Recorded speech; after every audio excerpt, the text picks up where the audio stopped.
Hello friends. आपने सही सुना, सारे रेलवे के क्वेश्चन एक ही फॉर्मूले से जो सामने आपके है। सारी लंबाइयाँ अपॉन समय मल्टीप्लाई 18/5 इज इक्वल टू चाल, जिसे स्पीड कहते हैं। तो आज जो हमारा टॉपिक है बहुत ही इजी टॉपिक है, रेलगाड़ी पर है। तो इस फॉर्मूले को थोड़ा सा आप समझ लीजिए क्या है, फिर हम लोग क्वेश्चन की तरफ बढ़ेंगे। तो यहाँ जो चाल दी हुई है, स्पीड, जो स्पीड है वो हमेशा किलोमीटर घंटा में आएगी, तभी ये फॉर्मूला यूज होगा। किस पे? ये फॉर्मूला तो सभी जगह लगेगा, फॉर्मूले हर क्वेश्चन में लगेंगे, बट 18/5 का या 18/5 का यूज कहाँ करना है? जब चाल, जो स्पीड है हमारी, वो किलोमीटर घंटा में दी होगी। अब चाल होती क्या है? कोई भी ट्रेन जब गाड़ी चलती है उसकी जो स्पीड होती है वो हमारी यहाँ पे चाल है। क्या है जो स्पीड एक ट्रेन की होती है? कि अगर मान लीजिए 45 किलोमीटर घंटा की स्पीड से जाती है, एक घंटे में 45 किलोमीटर घंटा जा रही है, तो वो क्या है? हमारी ट्रेन की स्पीड है। और यहाँ जो सारी लंबाइयों का मतलब है किसी भी चीज की लंबाई, एक प्लेटफॉर्म की लंबाई, ट्रेन की लंबाई, जिसकी लंबाई होगी वो सारी यहाँ पर आएगी।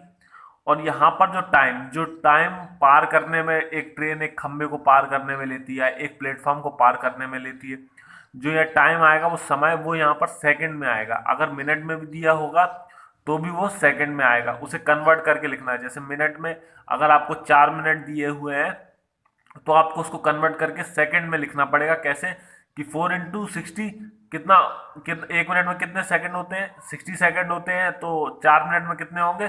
4 6 24, 240 सेकंड होंगे। तो ये इजी सा कॉन्सेप्ट था। अब ये 18/5 होता क्या है, पहले इसको समझ लीजिए। जो 18/5 है, एक घंटे में कितने मिनट होते हैं? एक घंटे में 60 मिनट होते हैं। और एक मिनट में कितने सेकंड होते हैं? 60 सेकंड होते हैं। दूसरा, अपॉन में एक किलोमीटर में कितने मीटर होते हैं? 1000 मीटर होते हैं। इसलिए हम जब पूरा काटते हैं, जैसे जीरो से जीरो, जीरो से जीरो, तो ऊपर बचा 36/10। फिर एक ऐसे टेबल से काटिए, दोनों को डिवाइड कर दे, 2 से 18 टाइम्स, 2 से 5 टाइम्स। तो इतना बड़ा प्रोसीजर ना लिख के हम लोग इस प्रोसीजर को लिखते हैं। तो ये फॉर्मूला है। अब ये फॉर्मूला सारे क्वेश्चंस में अप्लाई होगा। आप देखिए कैसे। एक इंपॉर्टेंट क्वेश्चन भी करेंगे कि 18/5 कहाँ यूज नहीं होता है। 18/5 कहाँ यूज नहीं होता? क्योंकि सभी जगह 18/5 का यूज करना है, लेकिन 18/5 कहाँ यूज नहीं होता एक बार ये भी बता देंगे। इससे पूरा जो रेलवे का जो ट्रेन का क्वेश्चन आता है रेलगाड़ी का, वो कंप्लीट हो जाएगा। क्वेश्चन देखते हैं। 120 मीटर लंबी एक रेलगाड़ी प्लेटफॉर्म पर खड़े एक व्यक्ति को पार करने में 10 सेकंड का समय लेती है। चाहे तो पहले तो ये समझ लीजिए, चाहे वो व्यक्ति को पार करे, चाहे प्लेटफॉर्म को पार करे, या खंबे को पार करे, किसी को भी पार करे, तो पार करने में 10 सेकंड का समय लेती है। रेलगाड़ी की चाल क्या है? तो ये जो क्वेश्चन है सबसे पहला, इसमें हम लोग 18/5 का यूज नहीं करेंगे। ये फर्स्ट क्वेश्चन था और थोड़ा इंपॉर्टेंट भी है, तो मैंने आपको बता दिया। इससे आपको कॉन्सेप्ट क्लियर हो जाएगा पूरा। बाकी सब फॉर्मूले पर है, बस 18/5 का यूज नहीं करना है। अब क्यों नहीं करना है? पहले आपको याद है, जो चाल है हमारी किस में आती है? किलोमीटर घंटा में आती है। लेकिन यहाँ पे इन्होंने चाल पूछी, और चाल किस में, आंसर किस में दिए? 12 metre second, 10 metre second, 15 metre second और 20 मीटर सेकंड। तो यहाँ पर हम 18/5 का यूज नहीं करेंगे। जब भी चाल मीटर सेकंड में दी जाए आंसर में, या ऑप्शन में कुछ भी हो, या पहले से दे रखी हो मीटर सेकंड में, तो आप 18/5 का यूज नहीं करेंगे। आप पहले क्वेश्चन को सॉल्व करते हैं क्या कैसे होता है। सारी लंबाइयां हमें फॉर्मूला याद है। सारी लंबाइयां तो 120 मीटर लंबी एक रेलगाड़ी, 120 मीटर लंबी एक रेलगाड़ी प्लेटफॉर्म पर खड़े एक व्यक्ति को पार करने में 10 सेकंड का समय लेती है। कितना लेती है? 10 सेकंड का समय लेती है। और जब चाल किलोमीटर घंटा में होती या निकालनी होती तो हम लोग 18/5 का यूज करते। लेकिन या तो मीटर सेकंड में है, तो आपको 18/5 का यूज करना जरूरी नहीं, 18/5 का यूज ही नहीं करना है इसमें। सीधा आंसर निकालिए, जीरो से जीरो कट, तो हमारा आंसर कितना आ गया? 12 मीटर सेकंड। तो ये हमारा आंसर हो गया। अब नेक्स्ट क्वेश्चन देखिए आप। एक रेलगाड़ी 36 किलोमीटर घंटा की गति से चलती है, यह 3 मिनट में कितने मीटर चलेगी? तो अब यहाँ किलोमीटर घंटा में आ गया, तो अब हम यहाँ 18/5 का यूज करेंगे। तो पहले तो कितने मीटर चलेगी, 3 मीटर में कितने मीटर चलेगी, तो उन्होंने दूरी पूछ ली, मीन्स लंबाई पूछ ली या कुछ भी हो, मीटर पूछ लिया, तो वो क्या है, एक लंबाई या मीटर जो है, तो वो हमें निकालना है।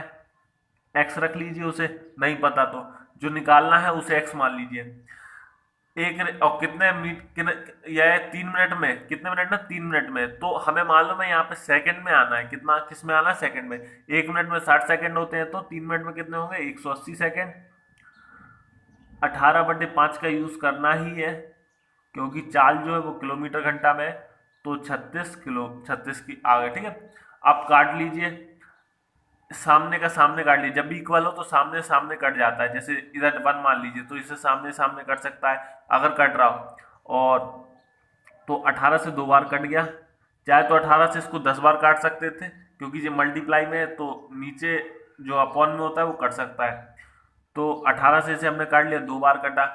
अब ये कितना हो गया, एक 5 दूनी 10, नहीं नहीं 180 और 5, और जब भी क्रॉस ऐसा हो इज इक्वल टू में तो क्रॉस मल्टीप्लाई होता है, क्या होता है, क्रॉस मल्टीप्लाई। ये तो बेसिक सी चीज है, जिसको आती हो उसके लिए तो बहुत अच्छी बात है, अगर जिसको नहीं आती, प्रॉब्लम हो रही हो समझने में, तो वो मुझे कमेंट कर सकता है, मैं उसके लिए एक वीडियो बना दूंगा जो बेसिक को क्लियर कर देगी। तो पहले, अब जब भी इज इक्वल टू में हो तो क्रॉस मल्टीप्लाई करते हैं, तो यहाँ तो 1 बचेगा, कुछ बचा ही नहीं है, 18 से कट गया 2 बार में, और अब इसका क्रॉस मल्टीप्लाई किया तो 5 दूनी 10, तो ये कितना हो गया 10।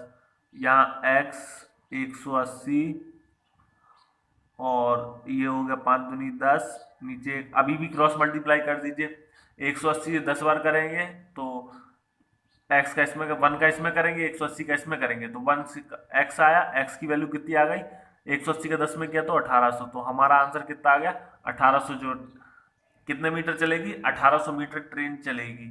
तो ये तो बेसिक सा कॉन्सेप्ट था। अब नेक्स्ट क्वेश्चन देखते हैं, थोड़ा स्टैंडर्ड है।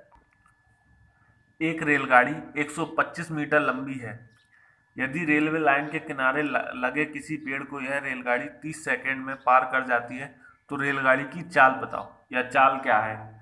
तो अब देखो, जैसे हमने क्वेश्चन किया था कि चाल पूछी है, फर्स्ट क्वेश्चन किया था, तो चाल किस में है, यहाँ किलोमीटर घंटा में दी हुई है, चाल किलोमीटर घंटा में दी हुई है पहले से। तो क्वेश्चन फॉर्मूले के साथ चलिए, एक रेलगाड़ी 125 मीटर लंबी है, लंबाई ऊपर आएगी 125 मीटर,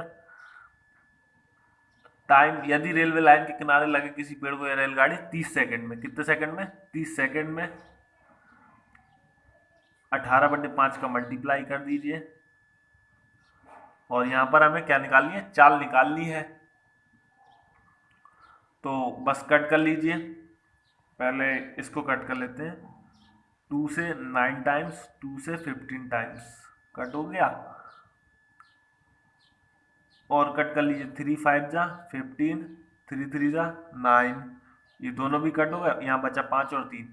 तो अब इसको कट कर लीजिए, 5 से 25 बार, फिर यहाँ 5 और ये 25, 5 से फिर कट कर लीजिए, 5 से 5 बार, तो यहाँ 5 बचा और 3 बचा, तो 5 3 जा 15, एक्स की वैल्यू कितनी आ गई, 5 और 3 बचा, तो एक्स की वैल्यू कितनी आ गई, 5 3 जा 15, तो हमारा आंसर कितना हो गया 15, ये था। अब नेक्स्ट क्वेश्चन देखते हैं, और ही स्टैंडर्ड क्वेश्चन है, ये पेपर में आया हुआ क्वेश्चन है, और वो पहले भी हमने जितने क्वेश्चन करे हैं वो भी सारे पेपर में आए हुए हैं। उस पुल की लंबाई ज्ञात कीजिए जिसे 130 मीटर लंबी एक ट्रेन 45 किलोमीटर घंटा की गति से 30 सेकंड में पार कर लेती है। तो देखिए, उस पुल की लंबाई याद कीजिए, क्या कीजिए, उस पुल की लंबाई, तो हमें पता है सारी लंबाई कहाँ आती है, ऊपर आती है, पुल की भी कोई लंबाई है तो नहीं पता, ज्ञात करनी है तो एक्स मान लीजिए, जिसे 130 मीटर लंबी ट्रेन, तो ट्रेन की भी लंबाई है, तो जो ट्रेन कितनी है 130 मीटर लंबी है, इसको प्लस कर लीजिए, दोनों की लंबाई जुड़ती है, क्या है, लंबाई जुड़ेगी। एक ट्रेन 45 किलोमीटर घंटा की गति से, 45 किलोमीटर घंटा की, जब किलोमीटर घंटा में है तो मल्टीप्लाई 18/5 का यूज होगा, गति से 30 सेकंड में पार कर लेती है, 30 सेकंड में पार कर लेती है, टाइम भी आ गया। अब भाई डिवाइड वगैरह जो होता है दे दीजिए। देखिए ये प्लस में है x प्लस 130, तो इसको अभी डिवाइड नहीं कर सकते क्योंकि ये एक फॉर्म है पूरा, ये पूरा का पूरा ही है। ये अभी इसमें कुछ डिजिट आएगा वो जुड़ेगा, तब अगर जुड़ेगा तभी वह हम डिवाइड कर सकते हैं, लेकिन अभी ये x प्लस में है, ये बेसिक सी बात है। तो ये प्लस में इसे हम डिवाइड वगैरह कुछ नहीं कर सकते। तो यहाँ पर जितने भी सब टर्म बन रहे हैं उनको कट कर लीजिए। तो पहले इसको देख लेते हैं। 2 9 जा 18, 2 से 15 टाइम्स 9 के, अब देखिए इक्वल में कटता है सामने, 9 5 जा 45। तो यहाँ क्या क्या बचा, यहाँ बचा हमारा 15 और 5 और 5।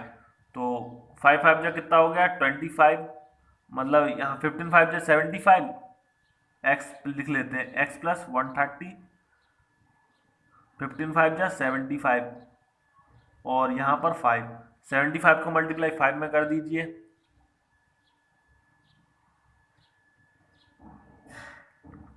X plus 130। जब इसका मल्टीप्लाई करेंगे तो ये हो जाएगा हमारा 375। अब देखिए अब यहाँ क्या करना है, एक्स यही रहेगा क्योंकि पॉजिटिव है, 130 को इधर उठा के ले जाएंगे तो माइनस का हो जाएगा 375, 130 इधर आ गया तो ये माइनस का हो गया 130, एक्स की वैल्यू कितनी आ गई 245। तो जो पुल की लंबाई है वो कितनी है 245 मीटर की है। तो ये हमारा आंसर हो गया। नेक्स्ट क्वेश्चन देखते हैं। एक 260 मीटर लंबी ट्रेन 120 मीटर लंबे पुल से 19 सेकंड में गुजर जाती है, ट्रेन की गति क्या होगी। तो यहाँ पे इन्होंने स्पीड बोली है, ट्रेन नहीं गति पूछी है ना, हाँ तो बस स्पीड ही पूछी है, क्या पूछी है स्पीड। तो एक 260 मीटर लंबी ट्रेन, 260 मीटर लंबी ट्रेन लंबाई जुड़े 120 मीटर लंबे पुल को कहे, प्लेटफॉर्म को कहे, किसी को भी कहे, तो क्या है ये भी तो लंबाई है। 120 मीटर लंबे पुल को 19 सेकंड में गुजर जाती है, कितने में गुजर रही 19 सेकंड में। ट्रेन की गति, अब ऑप्शन में जो गतियां दी जाती हैं वो सारी किलोमीटर घंटा में दी जाती है। अगर मीटर सेकंड लिखा होगा ऑप्शन में ही तो आप 18/5 का यूज नहीं करें, अगर नहीं दिया तो आप 18/5 का यूज जरूर करें, क्योंकि जो गति आती है वो सारी किलोमीटर घंटा में ही आती है।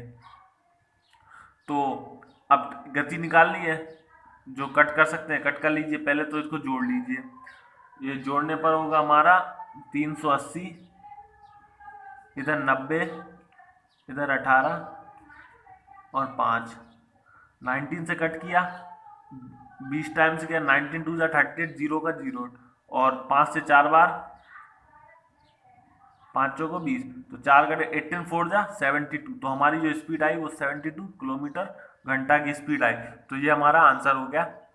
अब आप पार्ट 2 देखना, और जो और भी अच्छा मेथड है वो भी इसी फॉर्मूले से करेंगे, क्योंकि अभी विपरीत और एक ही गति में चलने वाली ट्रेन के भी क्वेश्चन आएंगे। तो आप पार्ट 2 जरूर देखिए, और अगर आपको वीडियो अच्छी लगी तो प्लीज़ चैनल को सब्सक्राइब कीजिए, और आप फेसबुक पर हमें टारगेट नौकरी पर भी ज्वाइन कर सकते हैं। Thank you.